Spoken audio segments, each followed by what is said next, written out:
بسم اللہ الرحمن الرحیم۔ السلام علیکم ورحمۃ اللہ وبرکاتہ۔ ہماری اسلامی عقائد کتاب ہے اور اس کا باب نمبر 17 چل رہا ہے، اور جو ہمارے ہاتھ میں کتاب ہے جسے ہارڈ کاپی کے اندر اس کا صفحہ نمبر 250 کے آخری لائن ہے۔ اس کے بارے میں باب چل رہا ہے امامت اور خلافت کے بارے میں۔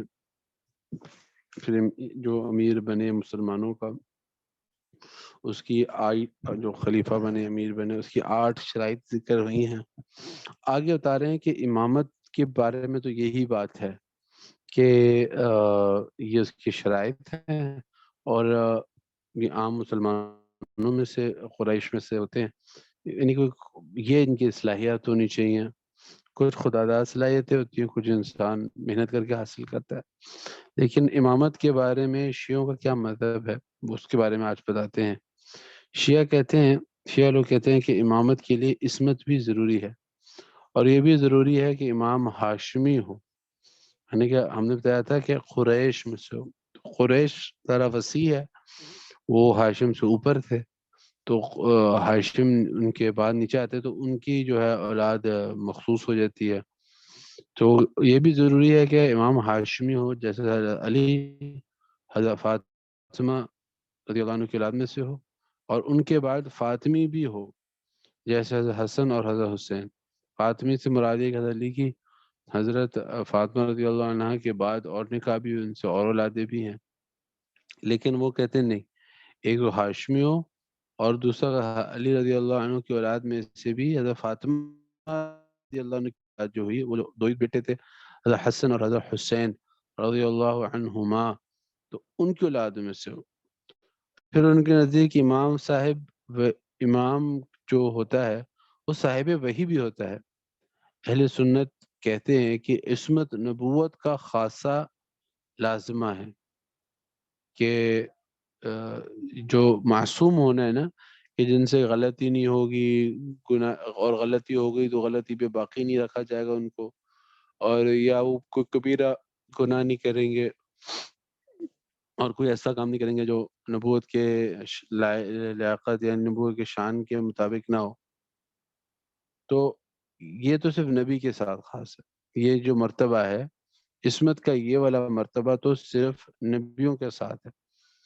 تو اہل سنت کہتے ہیں کہ عصمت نبوت کا خاصہ لازمہ ہے، سوائے نبی کے کوئی شخص معصوم نہیں، اس معنی میں نا کہ ان سے غلطی نہیں ہوگی، غلطی پہ باقی نہیں رکھا جائے گا ان کو، اور یہ کہ وہ کوئی کام ایسا نہیں کریں گے جو نبوت کے لائق نہ ہو، یا ایسی بات غلط نعوذ باللہ گناہ نہیں کریں گے۔ یہ حفاظت ہے، یہ تو صرف نبیوں کی ہے، سوائے نبی کے کوئی شخص معصوم نہیں۔ خاتم الانبیاء کے بعد صلی اللہ علیہ وسلم کسی کو معصوم اور صاحب وحی ماننا پردہ ختم نبوت کے در پردہ ختم نبوت کا انکار اور اجراء نبوت کے ہم معنی ہے۔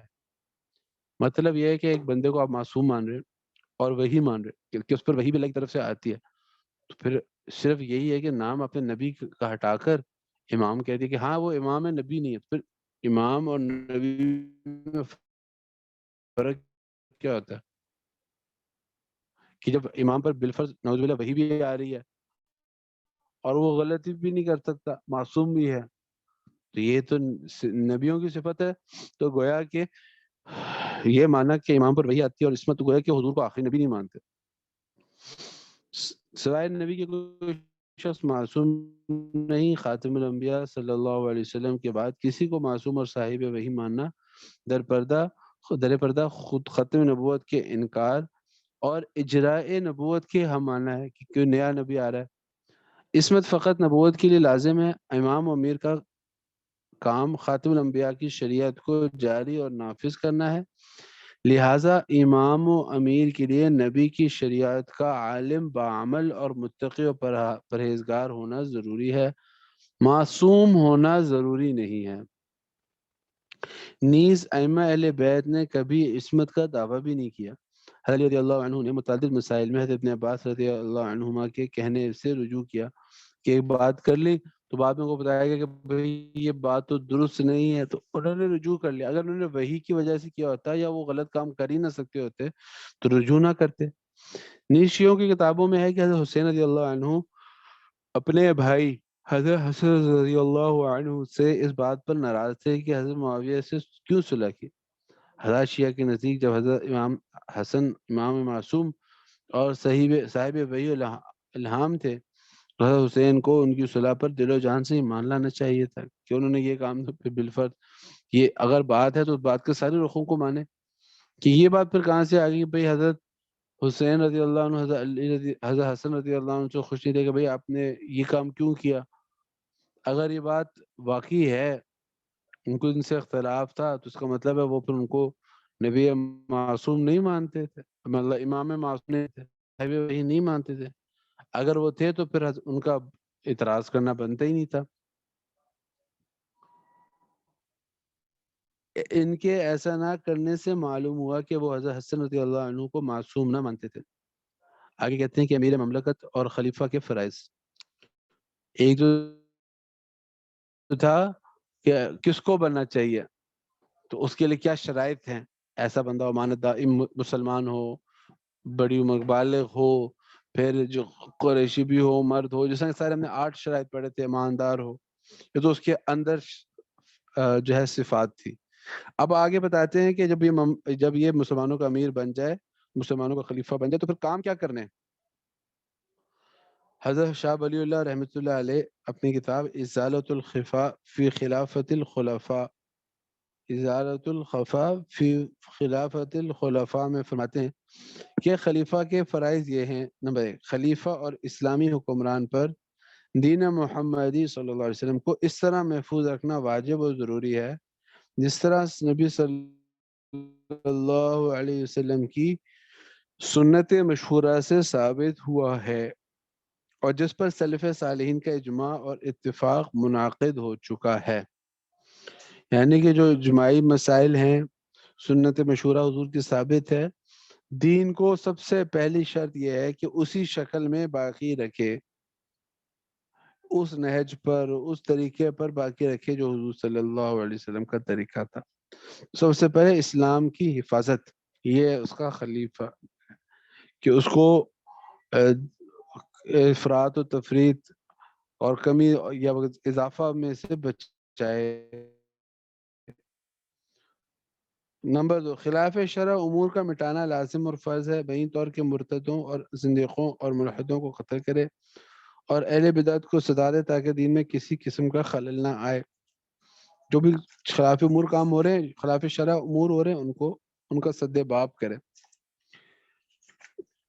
نمبر 3، وہ ارکان اسلام اور شعائر دین کو قائم کرے. مثلا جمعہ اور جماعت، روزہ اور زکوٰۃ اور حج کو اپنی جگہ میں ان ارکان کو بذات خود قائم کرے اور مقامات بعیدہ میں ائمہ مساجد اور زکوٰۃ وصول کرنے والوں کو مقرر کرے اور مسلمانوں کو حج کرانے کے لیے ایک امیر حج مقرر کرے کہ بھئی یہ حج کا امیر ہوگا، یہ لوگوں کو حج کرائے گا. جس قدر ممکن ہو وہ بذات خود علوم دینیہ کو زندہ کرے اور زندہ رکھے اور ہر شہر میں علوم دینیہ کے درس کے لیے مدرسین کا تقرر کرے. جیسا کہ حضرت عمر رضی اللہ عنہ نے عبداللہ ابن مسعود کو رضی اللہ عنہ صحابہ کی ایک جماعت کے ساتھ کوفہ میں علوم دینیہ کی تعلیم کے لیے مقرر فرمایا اور معقل ابن یسار اور عبداللہ ابن مغفل رضی اللہ عنہما کو بصرہ میں علوم دینیہ کی تعلیم دینے کے لیے مدرس بنا کر بھیجا. تو یعنی یہ ہے کہ ہر جگہ دین کی اشاعت، دین کی تبلیغ، دین کی تعلیم، دین کی تدریس کی ترتیب بنائے. جن لوگوں میں جھگڑے پیدا ہوں ان کے درمیان شریعت کے مطابق فیصلہ کرے اور اس کے لیے جا بجا قاضی جو اس کے اہل ہوں ان کو مقرر کرے کہ لوگوں کا اگر کچھ جھگڑا ہے، معاملات ہیں، ان کی صلح صفائی اور ان کی حق کے مطابق اس کا فیصلہ کرے، معاملے کو ریزالو کیا جائے. نمبر 6، وہ تمام اسلامی علاقوں کو کافروں اور احزنوں اور غاصبوں کے شر و فساد سے محفوظ رکھے. اب اس لیے جو تدبیریں اختیار کرنی پڑتی ہیں وہ تدبیریں اختیار کرے. وہ اسلام کی تمام سرحدوں کی دشمنوں سے حفاظت کرے، بہین طور کے فوجوں اور آلات جنگ سے کرے تاکہ دشمن اچانک حملہ نہ کر سکے. یہ قرآن میں بھی آتا ہے کہ بھائی اپنے آپ کو تیار رکھو. وہ بشرط قدرت دشمنان خدا سے جس طرح ممکن ہو جہاد کرے، خاص جہاد کی ابتدا مسلمانوں کی طرف سے ہو یا ابتدا کافروں کی طرف سے ہو اور مسلمانوں کی طرف سے مدافعت ہو.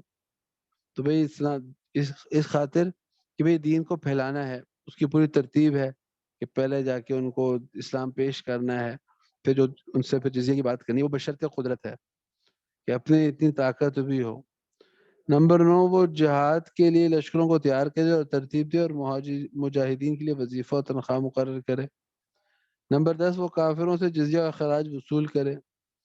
نمبر 11 وہ قاضیوں اور مفتیوں اور مدرسوں اور ائمہ مساجد کے مشاہرے اور وظیفے اور تنخواہیں اپنی رائے سے ایسے مقرر کرے کہ اسراف اور بخل دونوں سے خالی ہوں، یعنی کہ جو ان کی ضرورتوں کے لیے کافی ہو اتنے وظیفہ مقرر کر دیا جائے، اتنا نہ ہو کہ جو بہت کم ہو یا بہت زیادہ ہو. بہت زیادہ کیونکہ پھر وہ بیت المال میں سب کا حق ہے، اور کم ہے تو پھر ان کے وہ نہ حق تلفی ہے. وہ امور سلطنت کے لیے جن عمال اور حکام کا تقرر کرے وہ امانت دار اور عادل ہوں اور سلطنت اور مسلمانوں کے خیر خواہ ہوں. یہ تو ہے کہ جب خود بھی عادل و عدل کرے، لیکن جب دوسروں کو مقرر کرے گا، کسی کو کہیں کا گورنر بنائے گا، منسٹر بنائے گا، کسی کو جو ہے وہ قاضی بنائے گا، کسی کو جج بنائے گا، کسی جگہ پر بٹھائے گا، حتیٰ کہ لوگوں کو جو راستوں میں جہاں بھی بٹھائے گا، پولیس والوں کو بھی کرے گا، تو حفاظت کی جو بھی ترتیب ہے تو جن لوگوں کو مقرر کرے وہ تو اسلام اور سلطنت اور مسلمانوں کی جگہ کی مسلمانوں کی جو سلطنت ہے اس کے خیر خواہ اور ان کے ساتھ سنسیئر ہو، اور اسی طرح وہ اللہ تعالیٰ کی بھی خوب عبادت کرتے ہوں اور اللہ تعالیٰ سے ڈرتے ہوں، امانت دار عادل ہوں. نمبر 3 وہ خود رعایا اور فوج اور حکام اور مرائے لشکر اور قاضیوں وغیرہ کے حالات کی ہمیشہ پوری نگرانی اور خبرداری رکھے تاکہ سلطنت میں کسی قسم کی کوئی خیانت اور ظلم نہ ہونے پائے. یہ نہیں کہ بھائی وہ بنا دیا تو چھوڑ دیا، بلکہ ان کی نگرانی بھی کرے، خبرداری رکھے تاکہ کسی قسم کی کوئی خیانت ظلم نہ ہونے پائے. نمبر 14 اس کے ذمہ یہ بھی واجب ہے کہ مسلمانوں کا کوئی کام اور عہدہ کسی کافر کے ہرگز سپرد نہ کرے. حضرت عمر رضی اللہ عنہ نے اس سے نہایت سخت ممانعت فرمائی ہے. غرض یہ کہ مسلمان بادشاہ کے لیے یہ ہرگز جائز نہیں کہ کافر کو کوئی وزارتی یا افسری یا کسی قسم کا کلیدی عہدہ سپرد کر دے، بلکہ کافروں سے مملکت کے سیاسی امور میں مشورہ لینا بھی جائز نہیں ہے. طریقہ انتخاب امیر کے چند طریقے ہیں. پہلا طریقہ یہ ہے کہ اہل حلق یعنی علماء و صلاح اور ملک کے عمرا اہل رائے اور دانش لوگ جو اسلام اور مسلمانوں کے سچے خیر خواہ ہوں، اپنے اتفاق اور رضامندی سے کسی ایسے شخص کو امیر منتخب کریں جس میں مذکورہ بالا تمام شرائط پائی جاتی ہیں، تو وہ امیر اور خلیفہ بن جاتا ہے اور مسلمانوں پر اس کی اطاعت واجب ہو جاتی ہے. ابو بکر رضی اللہ عنہ کی خلافت کا انعقاد اسی طریقے سے ہوا اور حضرت علی رضی اللہ عنہ بھی اسی طریقے سے خلیفہ بنے. تو یہ تو پہلا طریقہ ہو گیا.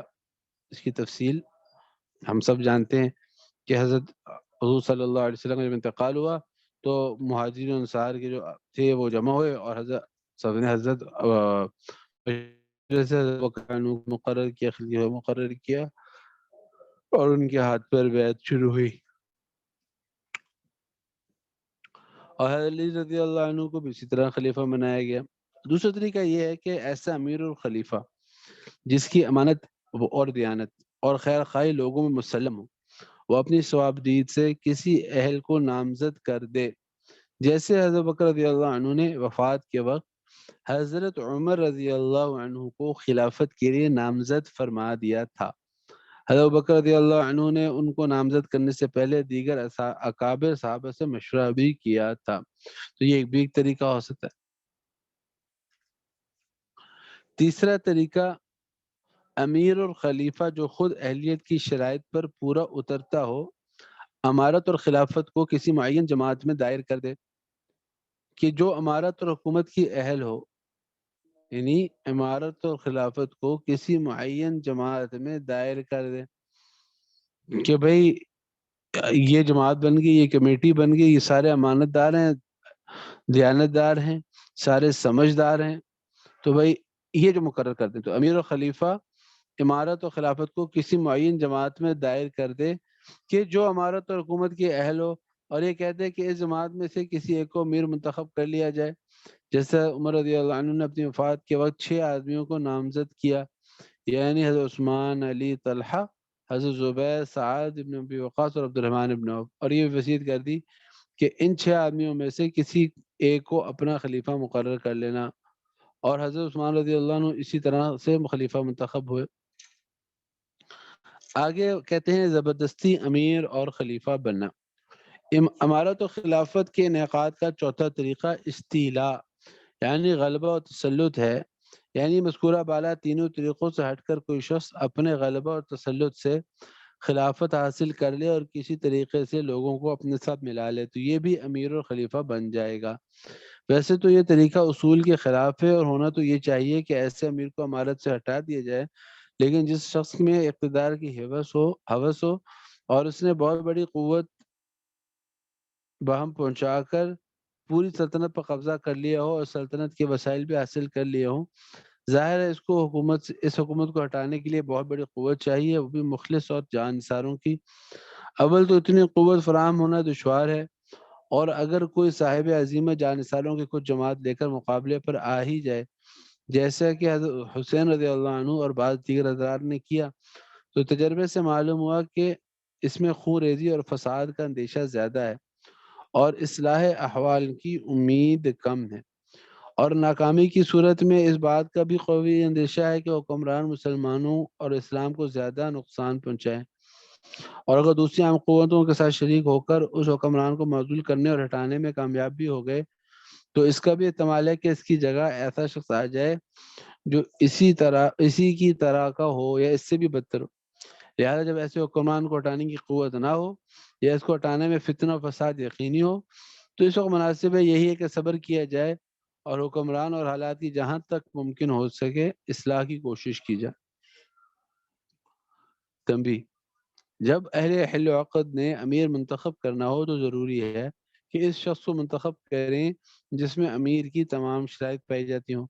اگر کوئی ایسا نہ ملے تو پھر جس میں زیادہ سے زیادہ شرائط پائی جاتی ہوں، البتہ جب کوئی اپنی قوت و غلبہ سے زبردستی امیر و خلیفہ بن جائے تو تمام شرائط کا اس میں پایا جانا ضروری نہیں ہے، کیونکہ وہ اپنے اختیار میں نہیں ہے۔ ایک شرط نہ پائے جانے کی وجہ سے یہ نہیں کہہ سکتے کہ یہ امارت و خلافت نہیں ہے۔ سلاطین عثمانی اگرچہ قریشی نہیں تھے لیکن اسی ضابطے کے تحت ان کی امارت بھی خلافت ہی تھی۔ یہ کہنا کہ چونکہ وہ قریشی نہیں تھے لہذا ان کی امارت اور خلافت نہیں کہہ نہیں سکتے، یعنی کہ لہذا ان کی امارت و خلافت نہیں کہہ سکتے، صحیح نہیں ہے۔ یہ نہیں کہہ سکتے بھائی وہ تو ان میں شرائط نہیں تھی لہذا وہ مسلمانوں کی امارت خلافت نہیں تھی۔ تو اس کے بارے میں کوئی سوال ہو تو پوچھ لیں۔